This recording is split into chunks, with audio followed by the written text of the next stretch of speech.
اور ان کے حامی کل سے مان رہے ہیں کہ مظاہر علی اکبر نقوی اور اعجاز الاحسن صاحب کا سر پلیٹ میں رکھ کے دیا گیا ہے قاضی فائز صاحب کو. اعجاز الاحسن صاحب نے بالکل درست کیا. کیا وہ یہی کرتے جو یہ کرنے ہیں؟ 2 دن لائیو سماعت میں لوگ بلڈ پریشر کے مریض ہو گئے ان کو سن کے. عدلیہ کے اندر اس وقت چیزیں بہت زیادہ بھونچال ہے اور بڑی پریشانی ہے. اب وہ قاضی فائز صاحب کے جو سب سے قریبی دوست ہیں وہ آئین کی کتاب پھینک کے کہتے ہیں پتہ نہیں انسانوں کی پامالیاں میں کہاں پہ لے کے چلی جائیں گی. اور جو کچھ قاضی فائز صاحب کر رہے ہیں نیچے بہت پریشانی ہے ججز کو. آئین قانون کے مطابق فیصلہ دے گا وہ اس کے خلاف چیزیں ہوں گی اور قاضی فائز صاحب اس کو فارغ کر دیں گے. کس جج کے بھائی کو ایک ادارے نے 350 کیسز دیے ہیں اور فی کیس جو فیس بتائی جا رہی ہے وہ کو 5 لاکھ طے ہوئی ہے. وہ اپنے آپ کا ضمیر بیچ کے اور قاضی فائز صاحب کے مطابق فیصلے دیں یہ وہ نہیں کر سکتے. میں سپریم کورٹ کی آپ کو بتا رہا ہوں کہ چل کیا رہا ہے وہاں پہ.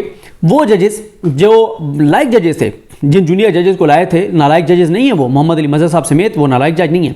لیکن جیسے ہی قاضی فائز صاحب آتے ہیں تو وہ تمام جج جن کو لائق تھے اور لائے تھے امرتا بندیال صاحب اور ان کو یعنی قاضی فائز صاحب مخالف تھے ان کو لانے کے, وہ تمام وہ منیب اختر صاحب کے علاوہ سارے جج اور مظاہر علی اکبر نقوی صاحب کے علاوہ باقی جو ججز تھے نا وہ سارے قاضی فائز صاحب مل گئے.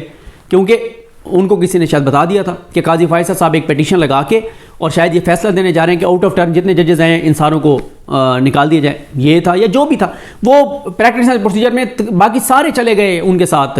عائشہ ملک صاحبہ, مظاہر علی اکبر نقوی صاحب اور منیب اختر صاحب کے علاوہ سب ادھر چلے گئے جن کو بندیال صاحب اور اس سے پہلے گلزار صاحب جو ہے وہ ان کی وہ لائق جج تھے اور ان کو جونیئر ججز کو لائے تھے سپریم کورٹ میں. وہ سارے قاضی فائز صاحب کے ساتھ جا کے مل گئے اور محمد علی مظہر صاحب ان میں شامل ہیں. اور اب محمد علی مظہر صاحب آنکھ کتا رہے ہیں قاضی فائز صاحب کے اور وہ بیٹھے ان کے ساتھ. بلہ لینے والوں میں وہ چھیننے والوں ججز میں وہ شامل ہیں. تو اس وقت نا ایک واضح طور پہ دیکھیں اعجاز الاحسن صاحب کا استعفیٰ, اعجاز الاحسن صاحب دیکھیں نا ان کے پاس آپشن کیا تھا. اسی طرح سے بیٹھے رہتے, بے بس بیٹھے رہتے, نہ کچھ کر سکتے ہیں آپ, نہ کوئی معاملہ ہے نہ کچھ ہے, آپ ایسے بیٹھے رہتے. اور پھر اعجاز الاحسن صاحب جو ہیں ان کو یہ بھی نظر آ رہا تھا کہ جس طرح کے ججز سے یہ آپ قاضی فائز صاحب بھر کے جائیں گے آگے وہ چیف جسٹس بن بھی جاتے ہیں اور کچھ نہیں کرنا. اور میں اس کو بالکل ٹھیک سمجھتا ہوں کہ اگر آپ نہیں کر سکتے کچھ, آپ کو عہدے پہ بیٹھنے کی کوئی ضرورت نہیں ہے کیونکہ عزت عہدوں سے جڑی ہوئی نہیں ہے. آج جو اللہ تعالیٰ نے عزت دی ہے اعجاز الاحسن صاحب کو اور مظاہر علی اکبر نقوی صاحب کو, وہ کیا عزت موجودہ عہدوں پہ بیٹھے کو حاصل ہے؟ یہ جو یعنی عزت اگر عہدے سے ہوتی تو سب سے بڑے معزز اس وقت قاضی فائز صاحب ہوتے. کیا وہ معزز ہیں لوگوں کی نظر میں؟ کیا ان کی مطلب اب میں کیا لفظ استعمال کروں, وہ کیا ہے ان کے اپنے حامی ان سے کیا کر رہے ہیں کل سے؟ اور ان کے حامی کل سے مان رہے ہیں کہ مظاہر علی اکبر نقوی اور اعجاز الاحسن صاحب کا سر پلیٹ میں رکھ کے دیا گیا ہے قاضی فائز صاحب کو, اور وہ ان کا یہ تھا کہ مجھے یہ 2 جج ہٹاؤ گے, ان کو ہٹنے پر مجبور کرو گے, ان کو سائڈ پہ کرو گے تو تب میں بلد چھینوں گا. یہ ان کے اپنے حامی یہ بات کہہ رہے ہیں, میں تو یہ بات نہیں کہہ رہا ہوں, ان کے اپنے حامی یہ بات کہہ رہے ہیں. تو بات یہ ہے کہ اعجاز الاحسن صاحب نے بالکل درست فیصلہ کیا ہے, لیکن فیصلے کی ٹائمنگ بڑی امپورٹنٹ ہے کہ ایک ہوتا ہے ان کا ملٹری کوڈ کا فیصلہ تفصیلی جاری ہوتا ہے, سیم ڈے مظاہر علی اکبر نقوی صاحب ریزائن کر جاتے ہیں. اگلے دن اعجاز الاحسن صاحب مظاہر علی اکبر نقوی صاحب کا وہ ایک نوٹ سامنے آتا ہے جس میں انہوں نے اختلاف کیا تھا مظاہر علی اکبر نقوی صاحب, اسی دن جو اس اگلے دن مظاہر علی اکبر نقوی صاحب کا وہ جو اختلاف کیا تھا سپریم جوڈیشل کونسل والے دوسرے نوٹس کا, اور اس کے یعنی ملٹری کوڈ کے تفصیلی فیصلہ آنے کے 48 گھنٹے کے اندر اندر اعجاز الاحسن صاحب بھی مستعفی ہو جاتے ہیں. ٹھیک ہے, اور دیکھیں اعجاز الاحسن صاحب نے بالکل درست کیا. کیا وہ یہی کرتے جو یہ کرنے؟ دیکھیں وہ انہوں نے بالکل درست فیصلہ کیا, گو کہ بڑا تکلیف دہ تھا, ہمارے لیے بھی بڑا تکلیف دہ تھا. اعجاز الاحسن صاحب جتنے لائق جج ہیں اور اگر انہوں نے چیف جسٹس پاکستان بننا تھا, لیکن اگر آپ چیف جسٹس پاکستان بن کے بھی آپ کچھ نہیں کر سکتے, انسانی حقوق کی پامالیوں پہ آپ کچھ نہیں کر سکتے, آئین کی پامالیوں پہ آپ کچھ نہیں کر سکتے, تو پھر ظاہر ہے آپ کو ریزائن کر دینا چاہیے. اور یہ بالکل زبردست فیصلہ ہے ان کا, اور ان کی عزت مقام مرتبے میں اضافہ ہوا ہے. چند ایک لوگوں نے کہا کہ وہ لڑتے یہ کو, کن سے لڑتے؟ ان سے لڑتے. اور میں آج داد دیتا ہوں امرتا بندیال صاحب کو کہ انہوں نے کیسے قاضی فائز صاحب کو برداشت کیا ہے. 2 دن لائیو سماعت میں لوگ بلڈ پریشر کے مریض ہو گئے ان کو سن کے کہ یار یہ ہے, یہ مطلب یہ کر رہے ہیں. تو آپ اندازہ لگائیں امرتا بندیال صاحب نے ان کو کیسے برداشت کیا ہوگا, تو گلزار صاحب نے کیسے برداشت کیا ہوگا, آصف احسان کھوسا صاحب نے کیسے برداشت کیا ہوگا. کیسے انہوں نے مطلب داد بنتی ہے ان سارے جو چیف جسٹس بنے, ثاقب نثار صاحب کی داد بنتی ہے, کیسے انہوں نے اس کو برداشت کیا ہوگا. مطلب آپ لوگ جو سن رہے ہیں میری یہ ویڈیو, جنہوں نے 2 دن ان کی سماعت سنی ہے, آپ لوگ نہیں سن سکے 2 دن.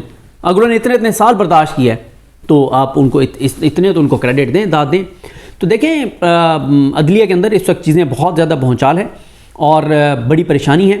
نیچے ہائی کورٹ کے ججز پریشان ہیں اور ججز کو نظر آ رہا ہے کہ چیزیں کس طرف جا رہی ہیں. اب مجھے بتائیں قاضی فائز عیسیٰ صاحب یہ کہتے تھے عمر تاں بندیال صاحب کو کہ آپ آؤٹ آف ٹرن نہ لائیں, آپ سینئرٹی پہ لائیں ججز کو, آپ اہلیت صلاحیت پہ نہ لیں, سینئرٹی پہ لے کے آئیں, چیف جسٹس کو لے کے آئیں. اب 3 سیٹیں خالی ہیں نا, اب لے آئیں نا چیف جسٹس ابراہیم صاحب کو پشاور والے, کیوں نہیں لا رہے؟ نہیں لا رہے ان کو. لے آئیں نا امیر بھٹی صاحب کو لاہور ہائی کورٹ والے, نہیں لا رہے, لائیں نا. آپ تو خود یہ بات کہتے تھے کہ سینئرٹی پہ لے کے آئیں, اب آپ سینئرٹی پہ نہیں لائیں گے, اب آپ ایسا کرائٹیریا بنائیں گے کہ آپ بھی آؤٹ آف ٹرن ججز کو لائیں گے. اس کا مطلب یہ کہ پہلے آپ غلط تھے. آپ پہلے کہتے تھے بندیال صاحب کے دور میں کہ جناب معاملہ پہلے ہائی کورٹ میں جانا چاہیے پھر سپریم کورٹ میں آنا چاہیے, اب آپ نے 8 فروری کے الیکشن والا ڈائریکٹ وہ کر لیا. تو یہ ساری وہ ان کی کنٹرڈکشنز ہیں.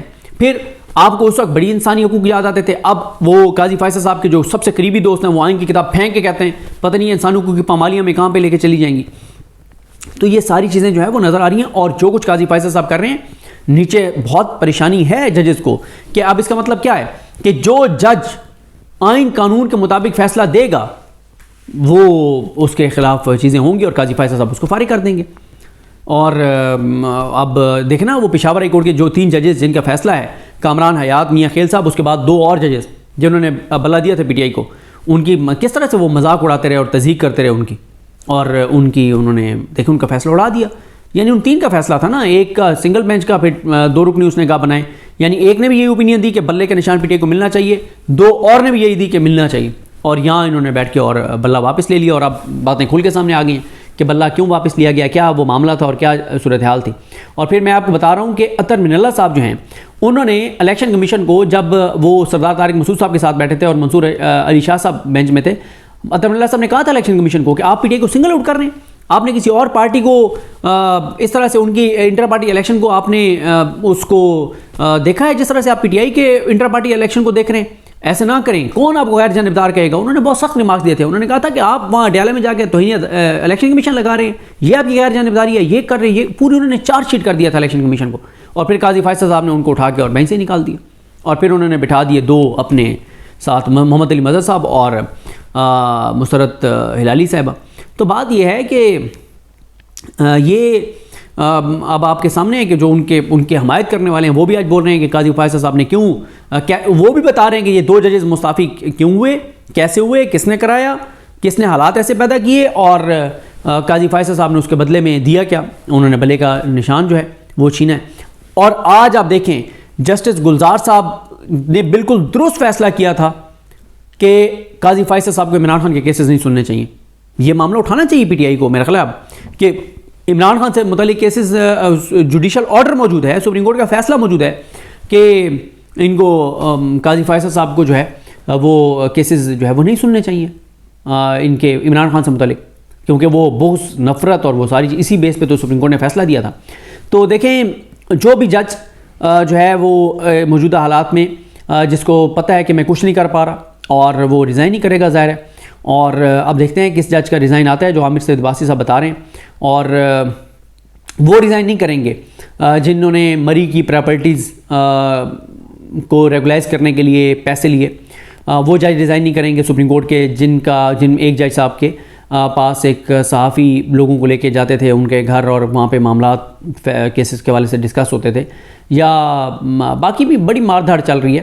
کس جج کے بھائی کو ایک ادارے نے 350 کیسز دیے ہیں اور فی کیس جو فیس بتائی جا رہی ہے وہ کو 5 لاکھ طے ہوئی ہے. تو یہ ساری چیزیں جو ہے وہ چل رہی ہیں اور یہ سارے معاملات ہیں. تو یہ پاکستان کی جوڈیشری کی صورتحال ہے, انسرٹنٹی بہت زیادہ ہے. پہلے آپ نے دیکھیں کہ پشاور ہائی کورٹ نے ایک فیصلہ دیا تھا اور اس میں انہوں نے کہا تھا کہ ایک کے بعد دوسرے کے بعد تیسرے کیس میں آپ کسی کو گرفتار نہیں کر سکتے. سردار طارق مسعود صاحب نے اس کے اوپر کلاس لی, وہ فیصلہ بھی معطل کیا اور انہوں نے ہائی کورٹس کے ہاتھ مان دیے کہ آپ یہ نہیں کر سکتے کہ ایک کے بعد دوسرے کیس میں گرفتار نہ کیا جائے. اور اب بلہ بھی لے لیا اور ساری چیزیں, اور یہ سارے آپ کے سامنے حالات اور واقعات. عدلیہ میں صورتحال بہت خراب ہے. جب چیف جسٹس پاکستان بیٹھ کر یہ سب کچھ کر رہا ہے تو نیچے ججز کو پتہ ہے کہ اب یا تو ہم نے آئین اور قانون کے مطابق فیصلے کرنے ہیں یا ہم نے چیف جسٹس کے مزاج کے مطابق فیصلے کرنے ہیں, اور اگر ہم آئین اور قانون کے مطابق کریں گے اور چیف جسٹس صاحب کے مزاج کے اوپر وہ گراں گزرے تو ہم تو فارغ ہیں. تو اب یہی 2 ہی آپشنز ہیں پاکستان کے جو نیچے ہائی کورٹس ہیں ان میں بھی ججز کے پاس, کہ یا تو وہ قاضی فائز عیسیٰ صاحب کی سوچ, اپروچ, ان کا جو نفرت ہے پی ٹی آئی کے لیے, غصہ ہے, اس کے مطابق فیصلے کریں, یا وہ آئین کے مطابق فیصلے کریں، اور اگر وہ یہ دونوں میں سے کوئی ایک کام بھی نہیں کر سکتے کہ وہ اپنے آپ کا ضمیر بیچ کے اور قاضی فیصل صاحب کے مطابق فیصلے دیں، یہ وہ نہیں کر سکتے، اور ان کے لیے حالات ایسے بھی نہیں ہیں کہ وہ آئین اور قانون کے مطابق فیصلے کریں، تیسرا آپشن ان کے پاس ریزائن کرنے کا ہے۔ آپ دیکھتے ہیں کون سے جج صاحب جو ہے وہ ریزائن کرتے ہیں، ہائی کورٹ کے بھی وہ جج ہو سکتے ہیں، کس ہائی کورٹ کے ہوں گے۔